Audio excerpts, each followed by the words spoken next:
Bienvenue à Eco7, votre magazine sur le tour d'horizon de l'actualité économique.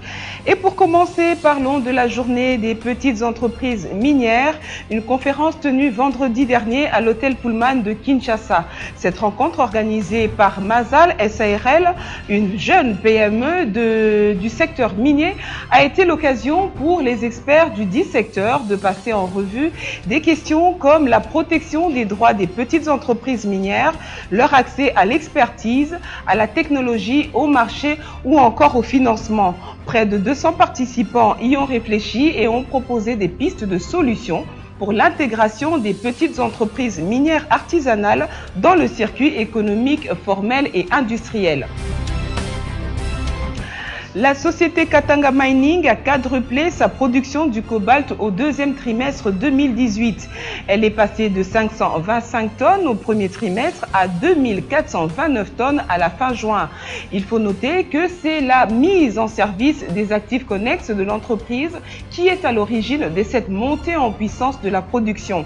Par ailleurs, l'entreprise vise à améliorer la conception de l'usine de cobalt afin de réduire le goulet d'étranglement et d'augmenter la capacité de production jusqu'à 40 000 tonnes de cobalt contenu dans l'hydroxyde par modification des processus de précipitation, d'apaisement et de filtration. Bien plus, les producteurs de la cathode de cuivre sont passés de 27 677 à 35 615 tonnes du premier au deuxième trimestre de l'année en cours. Ainsi, le total des minerais extraits est passé de 1 402 201 tonnes au premier trimestre à 2 854 228 tonnes au deuxième trimestre 2018. Les déchets extraits se sont situés à 12 484 820 au deuxième trimestre contre 9 379 254 tonnes au premier trimestre de l'exercice en cours. Le gouverneur de la province du Lualaba, Richard Muyej, va représenter la RDC à un forum international organisé par Forbes qui se tiendra le 27 septembre prochain à New York, aux États-Unis d'Amérique. Il aura donc l'occasion de parler du potentiel en cobalt et des opportunités d'exploitation minière qu'offre la province du Lualaba, l'une des plus riches provinces minières de la République démocratique du Congo. Pour le numéro 1 du Lualaba, ce forum qui met la RDC du haut du podium des meilleurs d'Afrique permettra à l'industrie automobile mondiale de découvrir davantage les atouts de Lualaba. Il faut relever que l'ancien ministre de l'Intérieur sera à cet effet parmi les principaux orateurs. En rappel, l'exploitation du cobalt congolais est à la fois industrielle et artisanale. Si les sociétés minières fournissent plus de 80% sur le marché du métal bleu en RDC, les artisanaux, encadrés par l'État, le font à moins de 20%. La province du Lualaba s'emploie à structurer les milliers de personnes qui se livrent à l'artisanat minier. Le site de Kasulo, par exemple, encadre plus de 14 000 creuseurs, non seulement pour résorber le problème de chômage, mais aussi assurer la traçabilité documentée des minerais. Et donc, ces minerais font l'objet d'une campagne de dénigrement à travers les médias internationaux. D'où le sens de la campagne « Touche pas à mon cobalt » pour le salir et l'indexer. Le gouverneur de la Banque centrale du Congo, Deogracias Mutombo Mwananyembo, a tenu un point de presse mardi dernier. C'était à l'issue de la 7e réunion ordinaire du comité politique monétaire. Un des points importants, le financement du secteur agricole. Il a dévoilé à la presse l'octroi de 80 millions de dollars américains par Afreximbank à la RDC pour appuyer le secteur agricole. Deogracias Mutombo a soulevé que ce financement s'inscrit dans le cadre de l'initiative du gouvernement dans sa stratégie d'industrialisation et de la diversification de l'économie de la République démocratique du Congo. Pour notre pays donc, a-t-il indiqué, l'agriculture occupe une place de choix. La RDC veut faire de l'agriculture un des piliers de l'émergence de l'économie nationale. La Banque centrale du Congo s'est mise à négocier sur le marché des capitaux dans le but de trouver des fonds nécessaires pouvant permettre de financer le secteur agricole. Aujourd'hui, le résultat est palpable. Les promoteurs intéressés par ce fonds ont été ainsi invités à déposer leur dossier au ministère de l'Agriculture ainsi qu'au ministère de Pêche et de l'Élevage. Après examen, les projets seront transmis au comité mixte et stratégique du gouvernement avant de les soumettre aux banques commerciales. Le budget 2018 de la RDC, exécuté à 45% en recettes et à 43% en dépenses en fin juillet. Zoumeco, qui rapporte cette information, signale que le gouvernement central a exécuté le budget de l'État de l'exercice 2018 à 45,4% en recettes et 43,3% en dépenses au 27 juillet 2018. Dans l'ensemble, le Trésor public a capté les recettes cumulées de l'équivalence de 2,457 milliards de dollars. La Direction générale des impôts, DGI, a mobilisé un total de recettes qui représente 80,1% de ces assignations. Il en ressort que le niveau de contribution de la DGI aux recettes globales réalisées par l'État au cours de la période dépasse les 50%, une note positive en faveur des agents du fisc.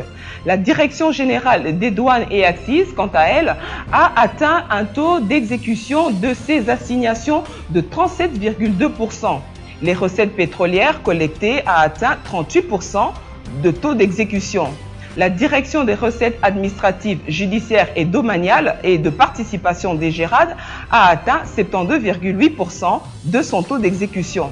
Pour les 5 mois restants de l'année, des analystes estiment que le gouvernement congolais devrait multiplier d'efforts afin d'atteindre un taux d'exécution de 90%. Cela implique la poursuite de mobilisation accrue des recettes publiques et la lutte contre le coulage des recettes, d'une part, et d'une rationalisation des dépenses publiques, notamment par la réduction des trains de vie des institutions et la suppression des dépenses de prestige, d'autre part. L'Association mondiale des opérateurs des télécommunications sur la RDC recommande au gouvernement de réduire le taux de perception de certaines taxes et l'élimination notamment de la taxe sur les services de mobile banking. Dans son rapport intitulé « Reformer la fiscalité des téléphonies mobiles en RDC pour soutenir la croissance économique », l'association a relevé le rôle de la téléphonie mobile dans l'économie congolaise et la nécessité de concevoir un cadre plus efficace de politique fiscale pour ce secteur.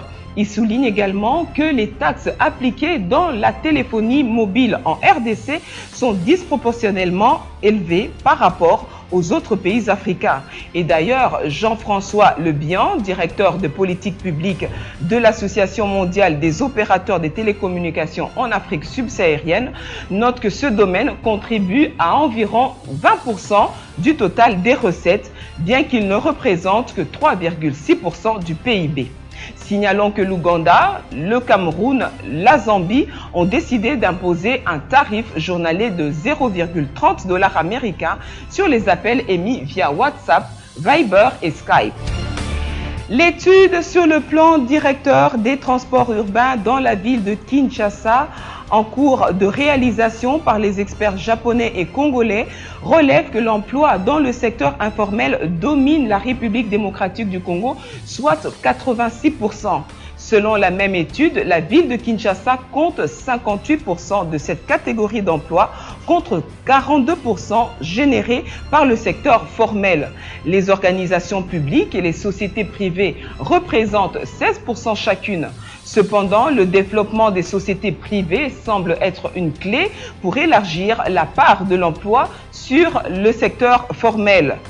La proportion d'emploi sur toute la RDC pour les personnes âgées de 15 à 65 ans est supérieure à celle de Kinshasa, 48%. Le plus faible taux s'explique du fait que Kinshasa a un taux d'inscription à l'éducation supérieure dans la tranche d'âge de 15 à 24 ans, précise l'étude.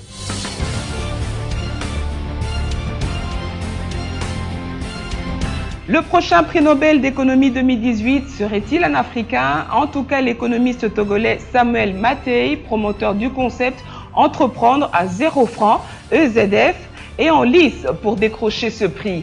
En effet, selon les sources proches de cet entrepreneur établi en Côte d'Ivoire, cet homme d'affaires a introduit son dossier de candidature au comité Nobel.